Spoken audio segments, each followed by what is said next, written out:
Thank you all very much for being here with the latest edition of the Institute of Data Science and Computing's Data Citizens series. My name is Ken Goodman. I direct our University of Miami's Institute for Bioethics and Health Policy, and also IDISC's program in Data Ethics and Society. It is my unparalleled pleasure today to welcome our distinguished speaker and to give him an introduction, in hopes that he will make clear to us his important work in Cleveland. Professor Dr. Anant Madabhushi is the Donnell Institute Professor of Biomedical Engineering at Case Western Reserve and Director of the University Center for Computational Imaging and Personalized Diagnostics. He's also a research scientist at the Lewis Stokes Cleveland Veterans Administration Medical Center, which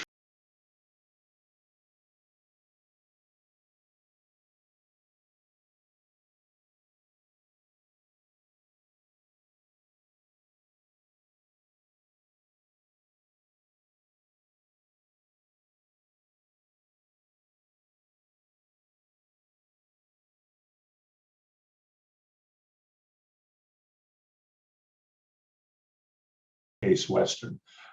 He has a number of patents. He is working on a number of exciting projects in AI and machine learning. And with that, if you will take over, Dr. Madabhushi, thank you very much for being with us this afternoon. Absolutely. Thank you. Thank you very much, Ken, for that very kind introduction. Real pleasure to be here to talk about some of the work that's happening at the Center for Computational Imaging and Personalized Diagnostics at Case Western. And I've chosen to entitle the talk Artificial Intelligence Across Scales. And what I hope to convey over the course of my talk is really the huge amount of opportunity with being able to use AI to be able to prize out information both at a radiologic length scale, but also at a cellular length scale with digital pathology to not just be able to diagnose disease presence, but also predict disease outcome and predict treatment response. So as the saying goes, no conflict, no interest. And so just a quick shout out to the various different companies that we are working with to be able to translate some of the technologies and discoveries that are coming out of the center into clinical practice. I guess if I'm being completely honest, then I would have to disclose that my true conflict, if you will, is the fact that I also have a social media account. I have a presence on Twitter. For those of you who do use Twitter, that's my Twitter handle, very unabashed advertisement for my Twitter handle. If any of what you see today appears remotely interesting, please feel free to give me a follow. So I want to set the stage a little bit by first talking about the issue of cancer. Now, I use cancer as a use case here to just convey some of the staggering statistics that I'm sure a number of you are familiar with. So the lifetime probability that any male or female in the United States would be diagnosed with some form of cancer is about 40%. That is 2 in 5 individuals, adult individuals in the United States would be diagnosed with some form of cancer. Now, if you look at the actual mortality on account of cancer, it's a large number, no question about that. Something like 600,000 deaths because of some form of cancer in the United States annually. But when you look at that 40% diagnostic incidence rate among all adults in the United States, and you contrast that with a 600,000 per year mortality rate, clearly there is a discrepancy, clearly there's a disconnect. And the question really is, why is the mortality not quite in sync with that 40% diagnostic incidence rate? A few different reasons there. One, of course, is the fact that we're finding cancer much early thanks to more aggressive use of biomarkers, more deliberate, purposeful use of imaging at much earlier time points. And we know that strategies like lung cancer screening through CT scans actually saves lives. The earlier the cancer is found, the better the likelihood of a recovery and better outcome. But if you're also being completely honest, we have to acknowledge that along with early detection, early diagnosis, at least one of the reasons for this discrepancy between that diagnostic incidence rate of 40% and the mortality rate being what it is the fact that we are overdiagnosing and overtreating a number of diseases like cancer today. And perhaps nowhere is this more evident than in the context of prostate cancer, a disease that affects 1 in 7 men in the United States over the course of their lifetime, but only 1 in 40 will die on account of it. Most prostate cancer, when it is found, tends to be very indolent, not very aggressive. And yet we tend to throw the proverbial kitchen sink at the disease. Certainly in the United States, we tend to treat it very radically, either with surgery or with radiation therapy. And very often the disease that's being treated is fairly indolent, meaning that the treatment itself causes toxicity that is patient-specific, patient-centric, at a cost that outweighs significantly the actual benefit of the intervention. But talking about cost, the cost is not solely in terms of toxicity and side effects that these interventions might have to the patient. We also have to acknowledge the impact of financial toxicity that a lot of these interventions can cause. Some staggering statistics here that I'm sure a number of you are aware of. Something like 42% of new cancer patients will lose their life savings, many of them within 1 year of that initial diagnosis of cancer. And certainly a large part of this has to do with the fact that a lot of the interventions and a lot of the treatments that we have today are very expensive. Immunotherapy being a case in point, a treatment modality that has completely changed the landscape of how we treat cancer today, and yet a very, very expensive treatment costing somewhere in the order of $250,000 per patient per year, with a response rate of about 30%. So that is 25 to 30%. 1 in 4 patients are likely to benefit from immunotherapy, and it's costing us significantly, and yet it doesn't positively impact all the patients who are receiving this therapy. And so that really segues into the context of the talk today, which is what is the role that artificial intelligence can play, not just in the context of disease diagnosis, which is identifying the presence or absence of disease, but what is the potential utility and the role of artificial intelligence as potentially a prognostic tool that is being able to predict disease outcome and disease progression, and also as a predictive tool. And the concept of prognostic and predictive, particularly in clinical medicine, have very specific meaning. Prognosis meaning predicting disease outcome.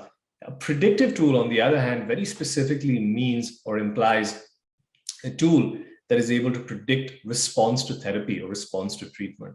And it's really the development of these prognostic and predictive AI-based tools that will ultimately allow us to tailor the therapy for a given patient based off their specific risk profile. Now, I hasten to add here that there are many cancer patients who have actually been able to use a lot of these prognostic and predictive based tools, though not really driven by artificial intelligence. There are prognostic predictive tools such as molecular based diagnostic tests like the one from Genomic Health, now part of Exact Sciences, called the Oncotype Dx Assay. The Oncotype Dx Assay is a 21 gene expression based assay that allows for identifying which early stage ER-positive breast cancer patients will truly benefit from adjuvant chemotherapy. So we've been able to use this molecular assay. When I use the term we, I mean the collective we. That this particular assay has helped really identify which women could be spared aggressive chemotherapy from those patients who truly have the higher risk disease and therefore will benefit from the chemotherapy. But there are challenges with some of these molecular gene expression based tests, one of which, of course, is the fact that these tests tend to be tissue destructive. They tend to be very expensive, costing the order of thousands of dollars per patient per year for the test to be conducted.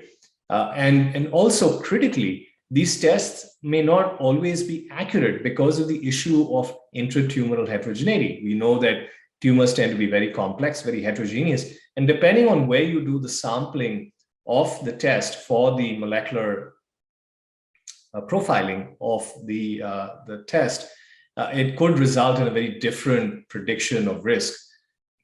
However, what has happened over the last decade and a half or a couple of decades is the fact that we now have the ability to digitize tissue slides. So if you think about women with breast cancer, every one of those women probably had at some point a diagnosis that was done on a biopsy. And that biopsy essentially is read by a pathologist using a microscope and the tissue slide to render that diagnosis of cancer. But with the ability to digitize glass slides, we now have the ability to take those tissue slides and really create high resolution images that allow us to visualize the complexity of the tumor in unprecedented ways using artificial intelligence. And so what you're seeing here is a very standard H&E slide, which is essentially your biopsy slide that's been digitized on a whole slide scanner. And having been digitized on the whole slide scanner, we can now start to apply AI tools to look at the presence and the locations of different cells on these images. We can start to look using artificial intelligence and network-based approaches from computer science. We can start to look at the spatial architecture and spatial arrangement of cells like lymphocytes, of immune cells.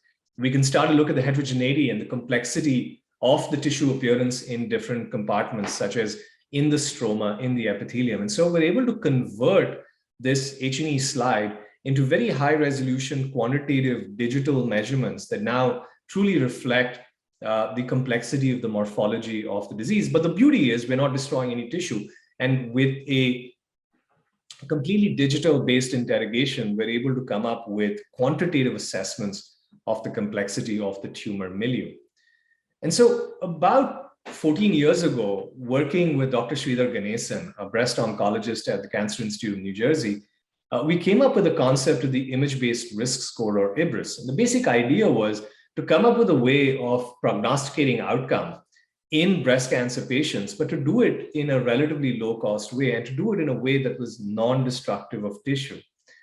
And so we came up with this idea that if you had the ability to digitize glass slides and then interrogate those glass slide images with computational-based analytic techniques, then we could come up with digital measurements from the slides that could actually tell us about outcome and treatment response in a way that could be done by these molecular-based tests like Oncotype Dx. But the beauty was that you weren't doing it for thousands of dollars. You could do it for pennies on the dollar because you really were only using digital glass slide images, which were then being interrogated by artificial intelligence. So one of the first questions is, well, how do you start going about creating AI-based tests like IBRIS? And one of the most popular AI-based approaches today, of course, is deep learning.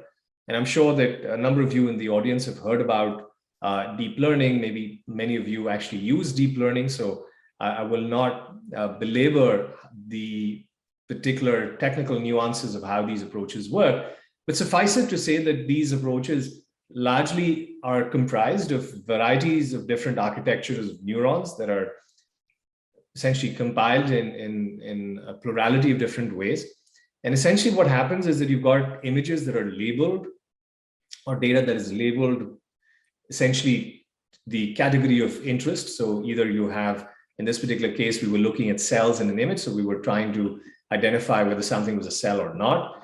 Those images are annotated, they're provided to the network, and the network then essentially performs multiple different convolution operations on the image to come up with a representation that allows the machine to then distinguish between the category of interest versus not. So in this particular instance, this is work we published about 6 or 7 years ago. One of the early examples of the use of deep learning for digital pathology, where we showed that this particular kind of network, a stacked sparse autoencoder, was able to essentially identify individual cells on digital pathology images. And the only thing that was being provided to these networks were annotations of where the cells were on pathology images. Now, these tools are very effective in doing segmentation and detection. One of the critical things for developing an assay like IBRIS is you really need to know where your cells are. Where are the immune cells? Where are the cancer cells? And these images tend to be very large in size. So to give you some context, the image you're looking at right now on the screen is about 40,000 pixels by 40,000 pixels. So it's really large. These images that are digitized by whole slide scanners tend to be somewhere in the order of a few gigabytes per image. So it's a lot of data. And one of the really liberating things that we have with tools like deep learning is that with minimal effort, with minimal understanding or appreciation of the domain, we are able to go in and detect and segment out hundreds, thousands of these cells in a very short order of time. But what we're really interested in is not just simply looking at the detection and segmentation of cells, but more critically to be able to prize out patterns and features that really describe that spatial architecture and spatial milieu, not just of the tumor, but the tumor microenvironment as well. And so where these deep learning tools become so powerful is that they allow us to partition and separate out the different tissue compartments into stroma, into epithelium. We're able to identify different cell types like immune cells and cancer cells, and then ascribe them with a geographical location. We're able to figure out exactly where these cells reside, whether in the stroma or in the epithelium. And then using ideas from graph theory and network theory, we're able to look at the spatial arrangement and the spatial architecture of these individual cells. So if you think of every cell as being a node on a graph, we're then able to connect the nodes of the graph to look at the spatial arrangement and spatial architecture of these various different cells. And that provides a whole number of spatial statistics and spatial metrics that allow us to quantitatively describe the arrangement of these various different cell types. And it's really these spatial statistics and quantitative metrics that now allow us to ask questions about outcome and treatment response. So what I'm going to talk about for the rest of my presentation is really about more interpretable approaches for predicting disease outcome and predicting treatment response, features that move away from the criticism that's often leveled at deep learning, which is that they're very opaque, they're black box. But my argument is that by using deep learning, we can come up with a way to phenotype the images. We can partition, segment out the images very quickly and rapidly. But having done that, we can then prize out engineered features, interpretable features that are tethered to the domain or the biology of the disease, but then can also now associate with outcome and treatment response. And so one example of these domain-inspired engineered features is collagen, right? So collagen, if you think about it, is a protein. It's regularly found in tissue. And in this paper that we published last year in Nature Breast Cancer, Haojie Li, one of my graduate students, used an AI-based tool to first go in and segment out collagen on HD images. She was also able to segment out the regions of tumor and then looked at the architectural arrangement of the collagen with respect to the tumor nest.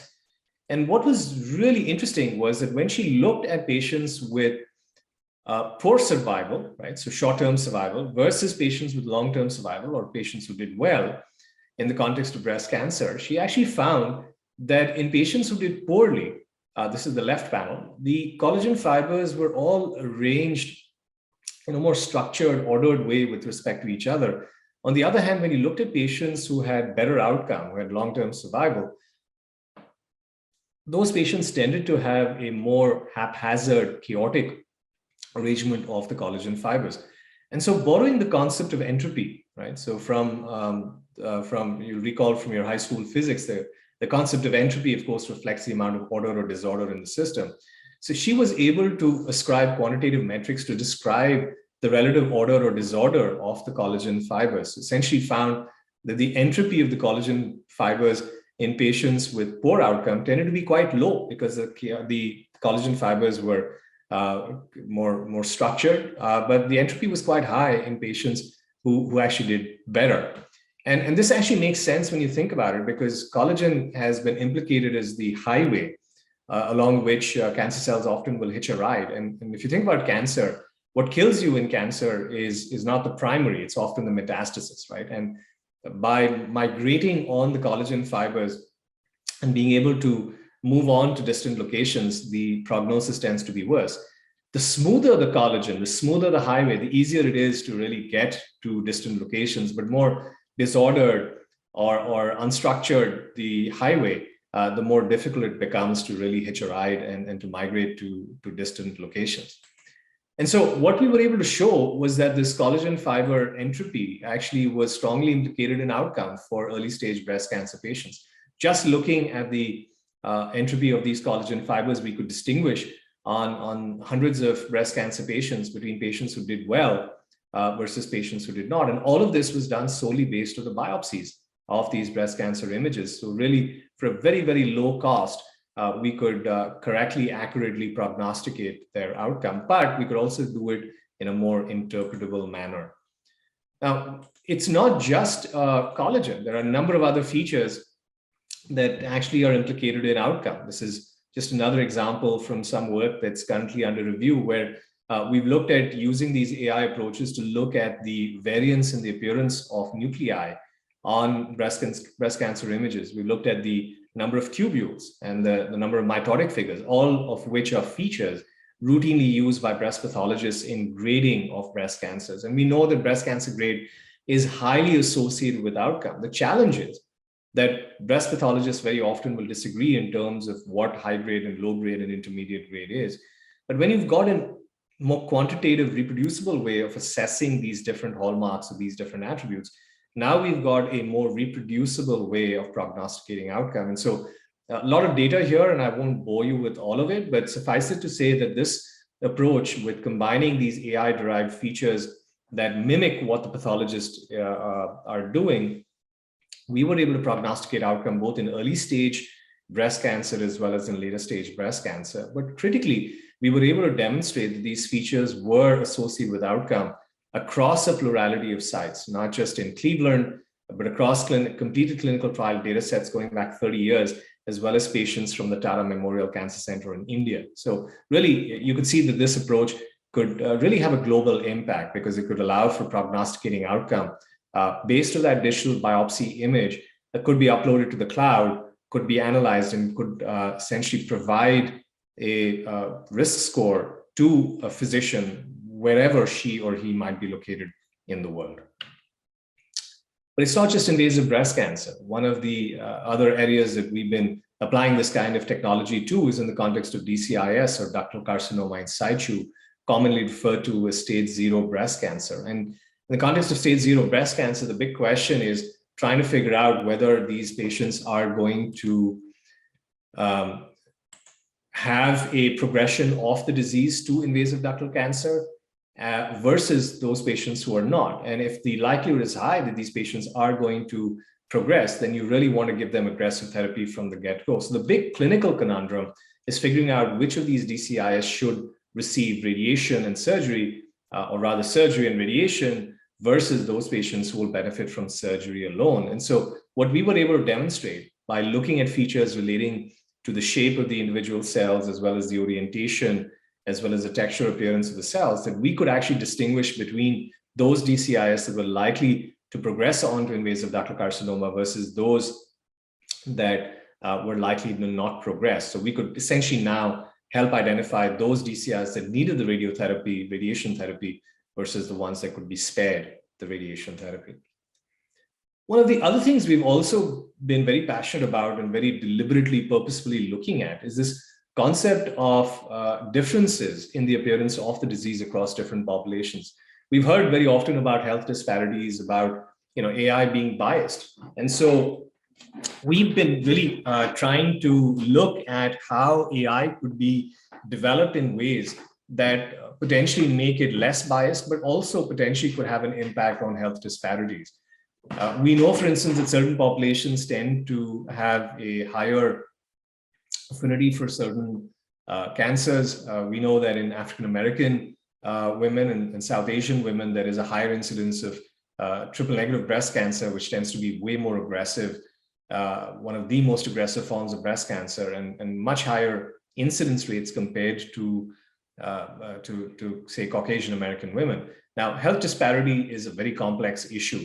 But one of the questions that we've been asking with respect to AI is, are there fundamental biological differences that might exist in the appearance of the disease between different populations? Now, why that's important is because if there are differences, then we've got to figure out ways in which we can create more population-specific or tailored AI models that are really geared towards specific populations. So this is work that we recently showcased, where we actually demonstrated that there were significant differences in the appearance of breast cancer between South Asian women vis-a-vis Caucasian American women with breast cancer. And so we actually leveraged this data and essentially constructed a population-specific model for South Asian women with breast cancer, and demonstrated that those population-based models were more accurate in prognosticating outcome compared to a population agnostic model, where you didn't consider population-based differences. Moving on from breast cancer, our group has also been very interested in prostate cancer. This is work we published last year, where looking just at surgically excised tissue specimens in men who had undergone radical prostatectomy, we were able to demonstrate that patterns relating to the appearance of the glands, the architecture and the appearance of glands on the whole mount pathology specimens, that we were able to prognosticate outcome in these patients. And specifically, what was really exciting was the fact that we found that we were actually able to add value specifically in the so-called margin negative patients. So these were patients where the margins were free of cancer, and typically these patients tend to have better outcome. But specifically in those cohorts as well, we found that the inclusion of these gland-based features using AI provided more granularity in being able to stratify which patients were at low risk of recurrence versus those patients who had high risk of recurrence. So the red line essentially is a reflection of the model suggesting that these patients actually have worse outcome. And so you can see there's a significant separation as determined by the model between the low risk group in the blue and the high risk group in the red, suggesting that the distinctive subset of patients who, even though they're margin negative, are likely to have poor outcome and recurrence. And therefore, these are patients who probably should receive some sort of additional therapy, perhaps by way of chemotherapy or additional radiation therapy. I talked about molecular-based tests and gene expression-based tests. And one of the things we did in this study was go to head-to-head with a gene expression-based test called Decipher. Decipher is a $3,000 test that's in the NCCN guidelines. And what we were able to demonstrate in the study was going head-to-head with this 22 gene expression-based test was that we found that there was non-inferiority. We did just as well as this $3,000 test, but the beauty was that our test didn't destroy any tissue, and more critically, was really pennies on the dollar compared to the Decipher test. What we also did was then to take our image-based test, also called histotyping, combine that with two clinical parameters, the prostate-specific antigen level, which is a biomarker in the context of prostate cancer, and Gleason grade, which is a scoring of qualitative scoring by the pathologist of the morphology of the tumor. And so just take those two clinical parameters, combining it with the image-based score, we found we could significantly outperform the 22 gene expression-based assay. So not only were we non-inferior in a head-to-head comparison, you add the two additional clinical parameters, and we could really blow this very expensive test quite literally out of the water. So in keeping with this concept of interpretable features, another important interpretable feature we've identified is the so-called Cribriform pattern, which is really critical in the context of prostate cancer. Again, one of those patterns that pathologists have appreciated is implicated in worse outcome, but very difficult for them to consistently reproducibly assess. And so what we were able to demonstrate was that we could, in a very consistent way, identify cribriform, and we came up with a cribriform index. So essentially, this cribriform index allowed us to now prognosticate which of these patients were going to have better outcome versus poor outcome. Going back to this concept of health disparity in population-based models, I showed you the work in the context of breast cancer. Well, we were able to recapitulate that and show the importance of these population-based models also in the context of prostate cancer, looking at Black men and white men with prostate cancer and demonstrating that there were differences, particularly in the stroma of the tissue between these populations, and that creating a population-specific model for Black men with prostate cancer resulted in much more accurate prediction of outcome in Black men with prostate cancer compared to a population-agnostic model. That is one where you didn't really account for differences based off ethnicity or population. One of the critical things as we talk about AI-based approaches is to ensure that we're validating them across a plurality of sites. And one of the things that we've really striven to do is to ensure that we have multiple different sites, multiple different locations that are represented in our validation studies. So this is another example of some work that we recently published where we looked at head and neck cancers and specifically trying to ask the question of whether we could prognosticate outcome based on, again, interpretable features. And specifically, we honed in on something called multinucleation. Now, multinucleation are the presence of these aggregates of nuclei, these large aggregates of nuclei that tend to coalesce together. And what we found is that the multinucleation tends to be a harbinger of poor outcome. And what we showed was that by using AI, by using deep learning, we could go in and segment out the multinucleation and then come up with a multinucleation index, which was then shown to prognosticate outcome across multiple different stages of head and neck cancer. So not only could we prognosticate outcome in the context of early stage disease, but also in later stages of the disease. And it's not just multinucleation. There are a whole plurality of other features that turn out to be really important. This is another example of a feature that we've been very interested in, where we've been looking at the interplay between tumor infiltrating lymphocytes or immune cells in head and neck cancer pathology images and cancer cells. And what we've shown is that by looking at spatial architecture and spatial arrangement features, when you look at how the immune cells and the cancer cells are arranged with respect to each other and doing this in a quantitative way, that interplay turns out to be very prognostic, not just of overall survival, but also event-free survival. And what was really critical in the study was demonstrating that this particular approach was also independent of other clinical parameters like age and race and sex and smoking status and so on. So providing independent prognostic value. And this was in the context of head and neck cancer. And subsequently, what we also demonstrated that combining multinucleation and these immune cell patterns, that the combination of the two actually resulted in better prognosis even within individual stage groups. So if you looked at stage 1, stage 2, and stage 3, that the combination of these biomarkers resulted in overall better prognosis than might have been possible based off any individual set of biomarkers. So I've been giving you a lot of data so far on the prognostic ability, the prognostic relevance of the test, but I mentioned this term predictive, and predictive is really the piece that is really important from a clinical standpoint, because clinicians need actionable information. They really need information that's going to tell them whether there's going to be, whether certain patients are going to respond favorably to particular therapies and whether there's going to be a treatment benefit. And so in work that we published last year, we looked at the utility of IBRIS, not just as a prognostic test, but as a predictive test, specifically for adjuvant chemotherapy in early stage non-small cell lung cancer patients.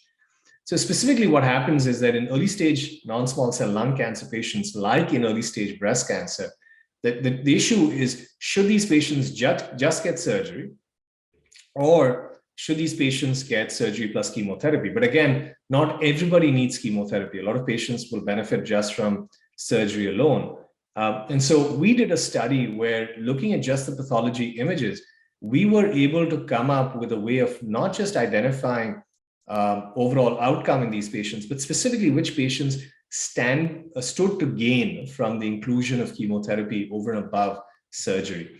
And so the way we designed this test was, or this experiment, was to look at patients retrospectively who had received surgery alone. And we also looked at a cohort of patients who received surgery and chemotherapy, and essentially found that using our features of the immune cells and features of the cancer cells and the arrangement, that we were able to identify within the surgery alone cohort a subset of patients that clearly were going to do worse. So in other words, in hindsight, had these patients been offered chemotherapy, they probably would have done much better. But of course, that information was not available without the IBRIS-based test. We also looked at the patients who received surgery and chemotherapy. And what was interesting was that we found that there were a subset of patients who received surgery plus chemo, and that for a subset of these patients, the risk score was really, really low. And that for some of these patients, that they, in hindsight or in retrospect, could possibly have avoided chemotherapy because their IBRIS score was suggesting that they were actually low risk.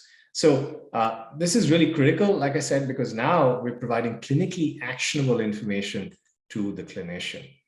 Relating to this clinically actionable piece is some more recent work. In fact, I'm happy to announce that this work should be out in Science Advances sometime next week, where we looked at patterns of arrangement of cells in lung cancer patients who were undergoing immunotherapy. So immunotherapy, you'll recall, is therapy that really has changed the landscape and changed the way in which we treat cancers today, but again, very expensive and tends to have a response rate of about 25%. A couple of things. One, we demonstrated looking at biopsies alone that we could predict outcome, we could predict response, objective response in patients across a plurality of sites, but also critically that we could predict overall survival in these patients. And again, this was done across multiple different sites. And what was really interesting was that in this particular paper, we've demonstrated that if you looked at patients who have low PD-L1 expression, that even within that group, that this image-based risk score provided the ability to prognosticate outcome. Now, what does that mean? Now, PD-L1 is the biomarker that essentially allows for determining which patients should get immunotherapy or which patients should not. Now, typically low PD-L1 patients are the ones where immunotherapy tends to be foregone because these are patients who are likely to not respond to immunotherapy. But PD-L1 is not a great biomarker. We all have known that for a while. And so what was really interesting was that when you looked at patients who had low PD-L1, the fact that we were able to separate out between the patients who tended to do well versus patients who did not means that the IBRIS test could be used as a secondary test over and above PD-L1 to really better risk stratify the aggressiveness of the disease and specifically identify patients who should be offered immunotherapy, perhaps in isolation, as opposed to in combination with chemotherapy, which is what tends to happen for patients who have low PD-L1. So really looking at patients where you have low PD-L1, then applying the IBRIS test could provide a better way of treatment modulation of immunotherapy in these patients.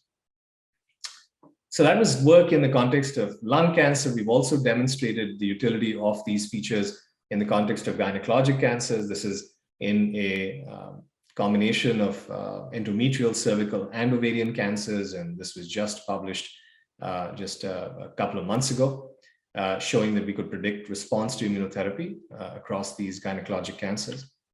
But it's not all cancer.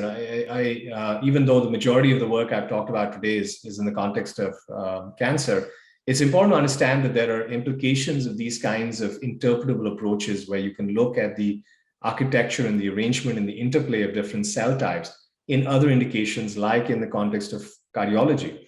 For instance, this is a active project that we have ongoing with the University of Pennsylvania, where we're looking at predicting cardiac rejection rates. So these are patients who have had endomyocardial biopsies.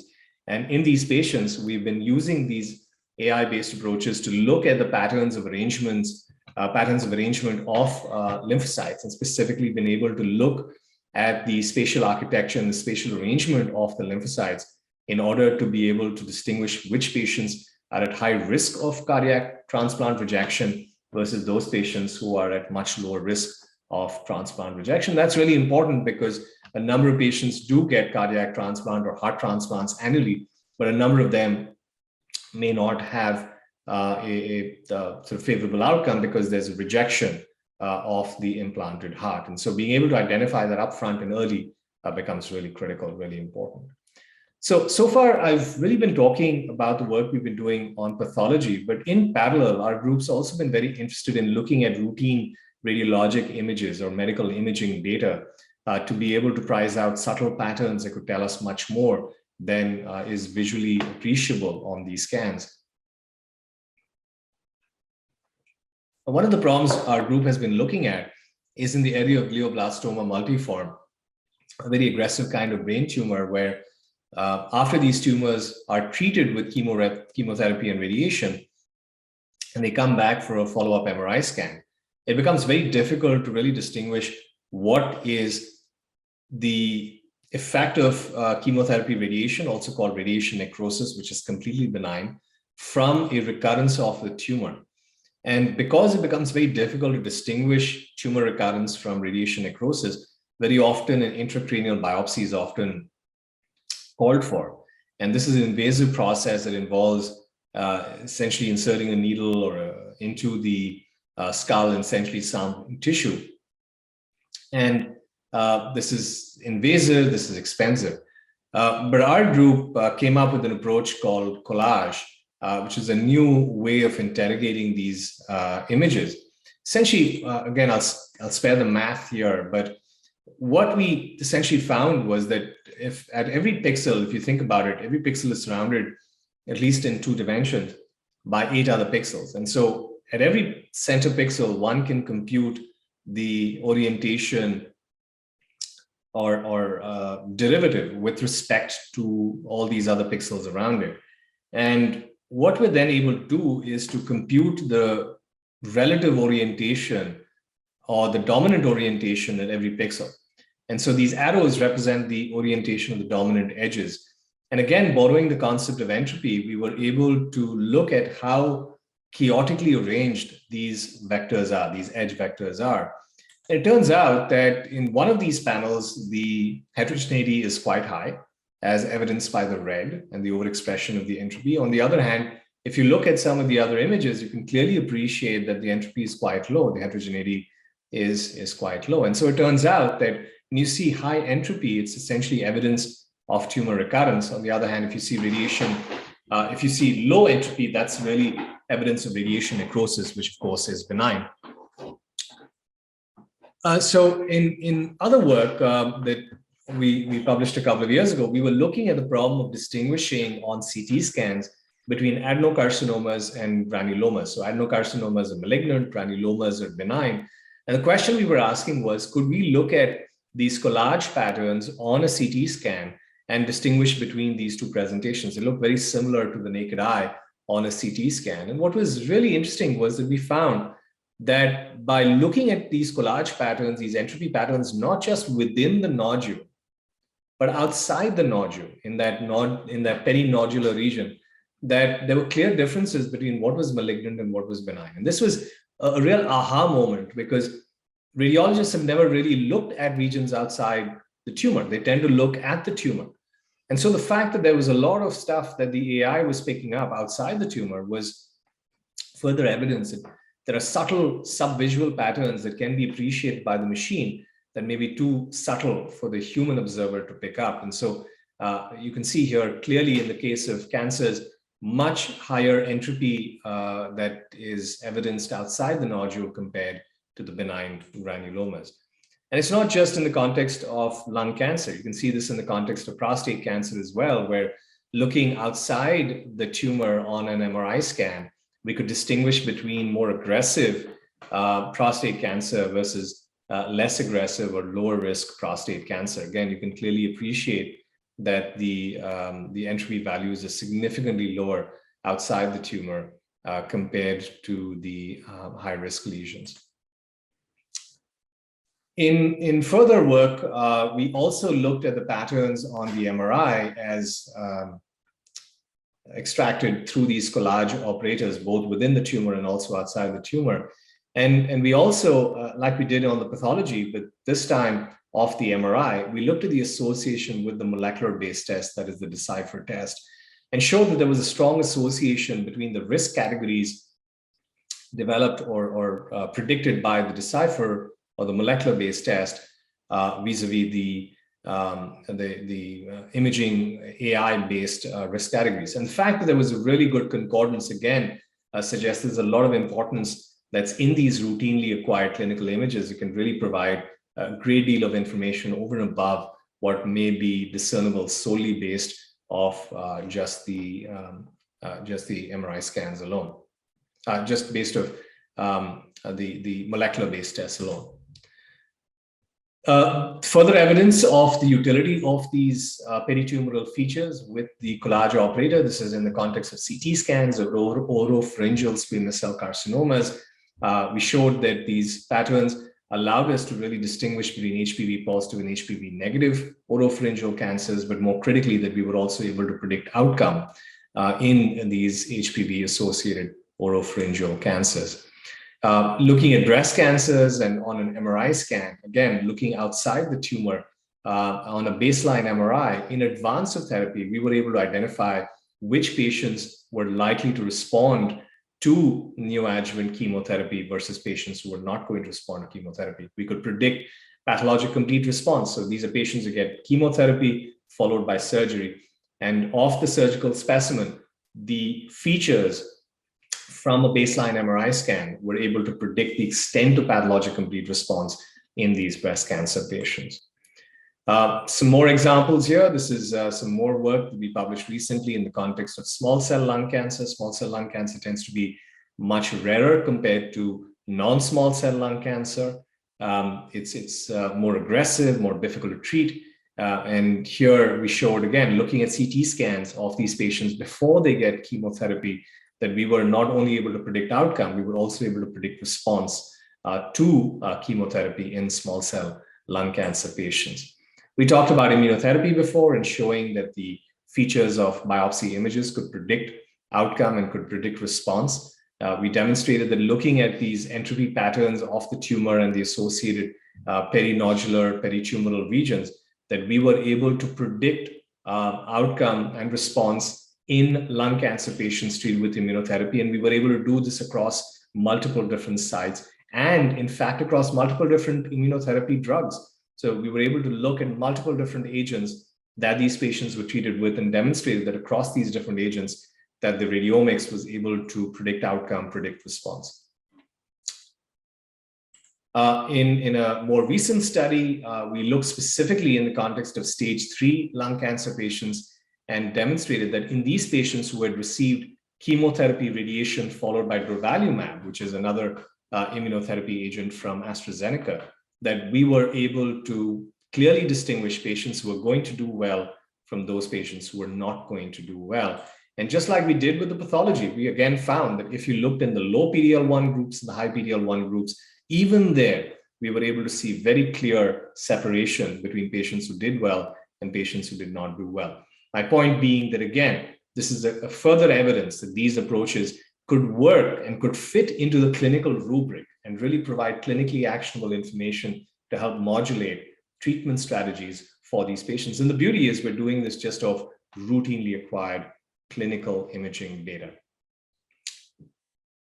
Just a couple of other points here, just as I finish up my talk. I just want to convey that there's so much information in these images, a lot of interpretable information.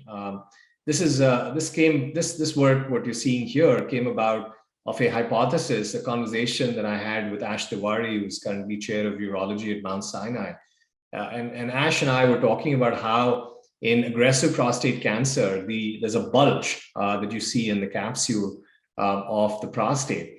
And so that set off a whole set of ideas that culminated in this paper we published a few years ago, where we looked at patients who had aggressive prostate cancer and had recurrence of the disease versus patients who had less aggressive cancer and did not have recurrence.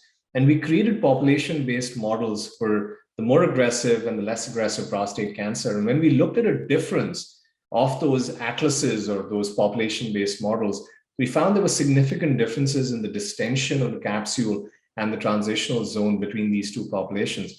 And so more recently, we've been able to exploit these shape differences and create new imaging biomarkers to be able to tell which cancers are more aggressive and which ones are less aggressive.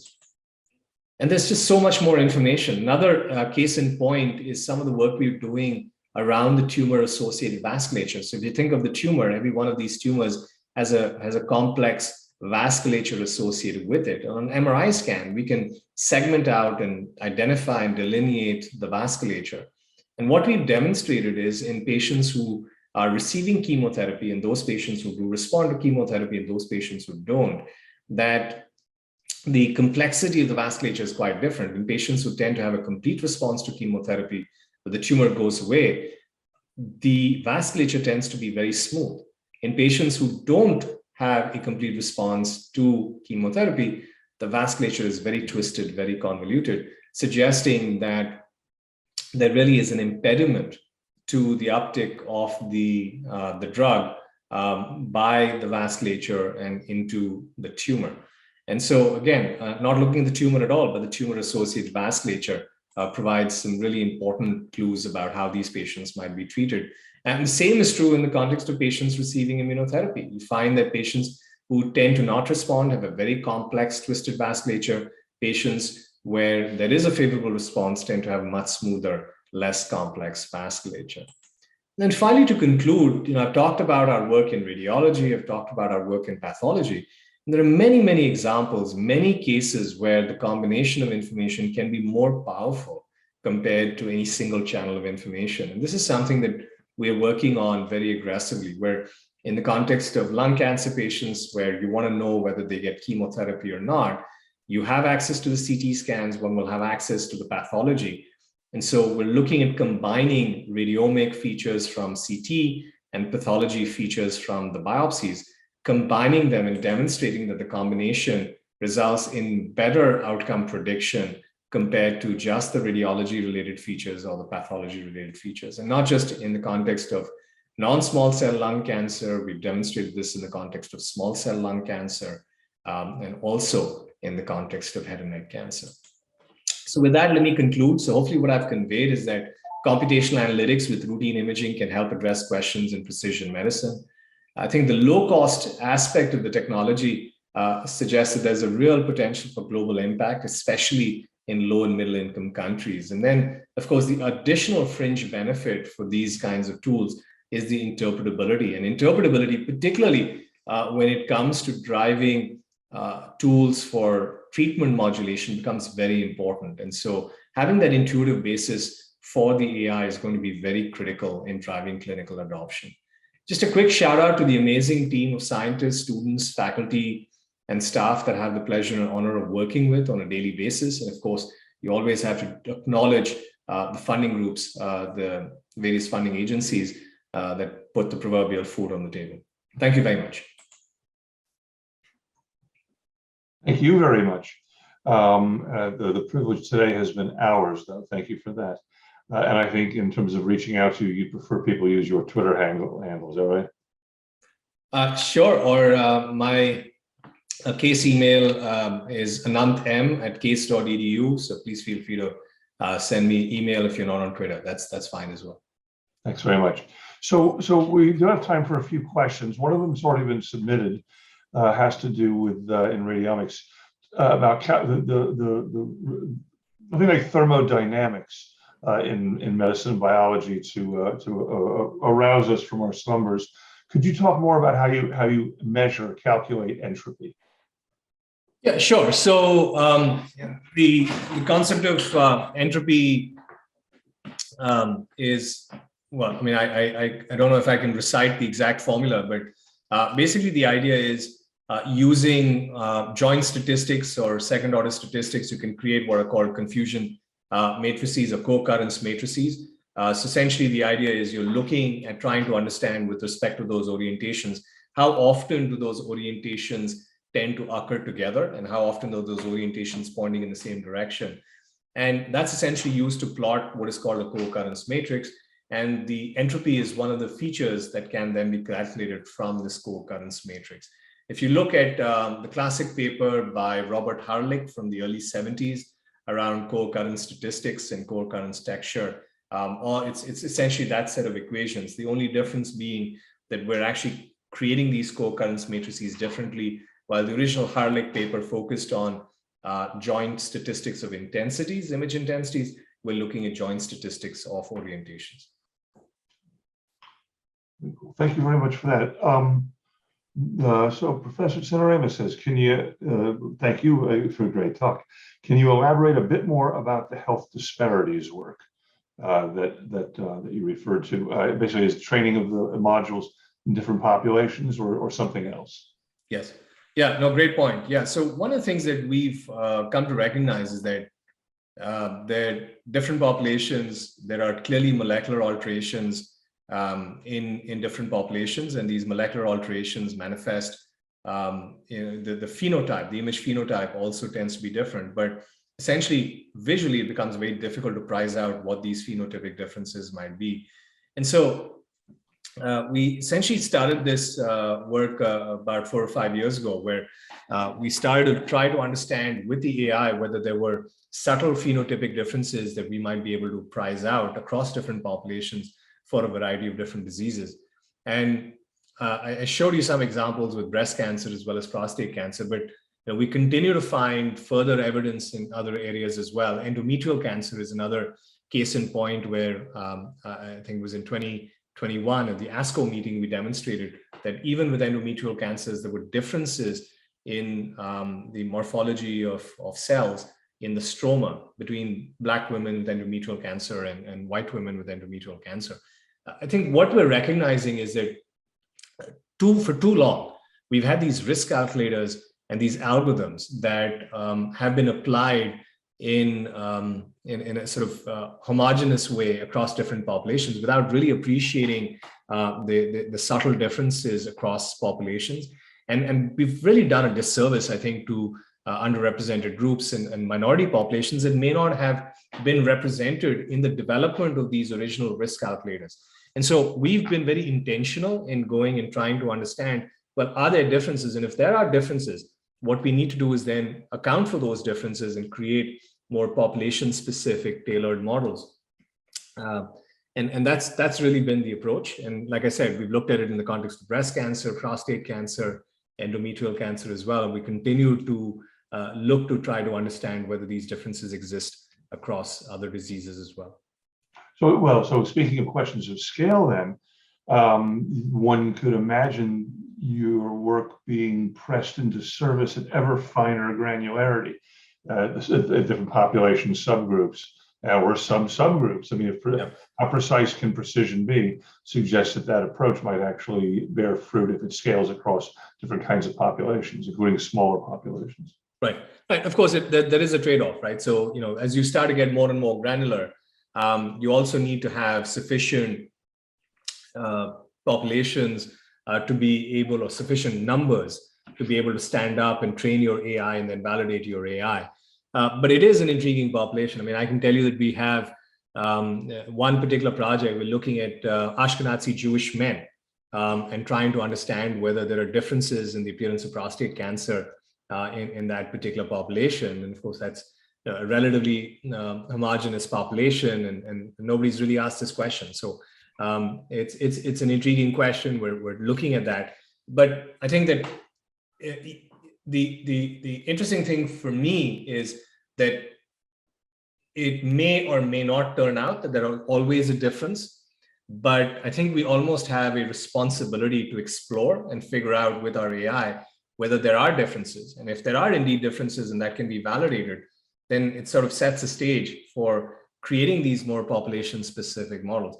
You take a lot of these molecular-based tests that I talked about, the Oncotype and the Decipher. A lot of evidence has come out recently in the last year and a half, that these approaches, because of the populations that they were initially trained on, are actually not quite as accurate in underrepresented populations. They're not working as well. The Oncotype Dx, there was a paper that came out in JAMA Oncology suggesting it was not as accurate in predicting outcome in Black women. And so, this is where I think that we can do better. And I think that we sort of really owe it to be able to try to find ways in which we can create more precise models and really account for a plurality of populations in the development of these AI-based approaches.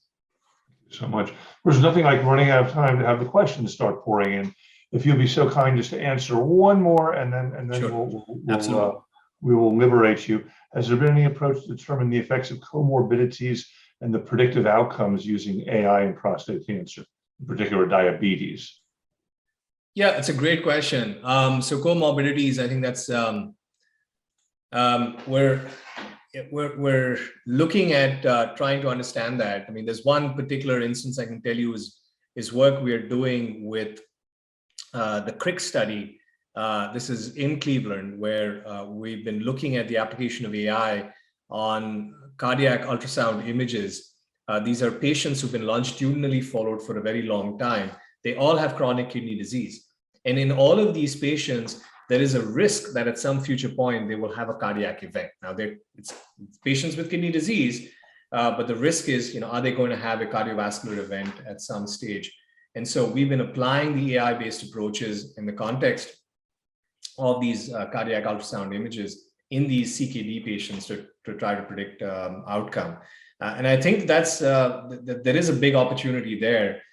There's some other work that our group has also been doing. I think diabetes was mentioned. There's work that our group has been doing with the Pole Eye Institute at the Cleveland Clinic, where we've been studying images of the eye and trying to find patterns relating to vessels of the eye to figure out whether we can better predict response for diabetic macular edema or diabetic retinopathy. So I think just huge opportunities exist. I just feel like, collectively, we're just scratching the surface of possibilities.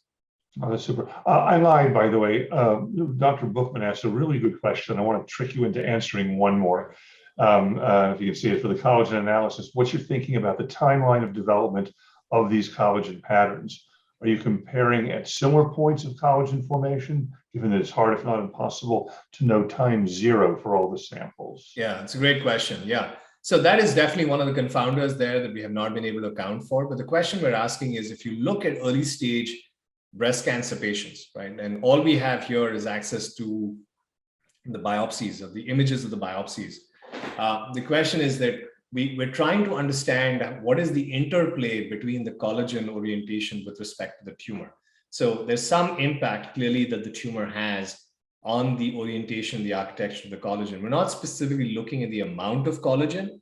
We're trying to understand what is the architecture and the arrangement of the collagen and what modulation that tumor might have on the collagen.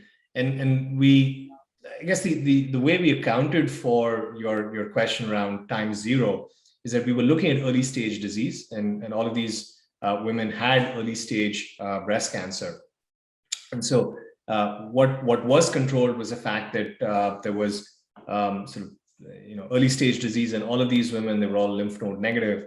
And so hopefully what came out of that analysis was really majority of that analysis represented the fact that this was an impact of the tumor on that collagen architecture.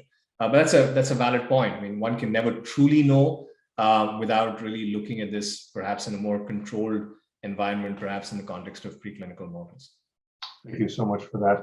Dr. Madabhushi, you've been very gracious with us this afternoon. Thank you very much. Your work is exciting. We're glad to learn about it and perhaps explore future collaborations. Thank you on behalf of IDIS and the University of Miami for making time for us in our Data Citizen series. On that note, assuming no objection, that thank you will send us out. You've been very gracious and very patient. Thank you very much. Thank you. Thank you. Bye-bye.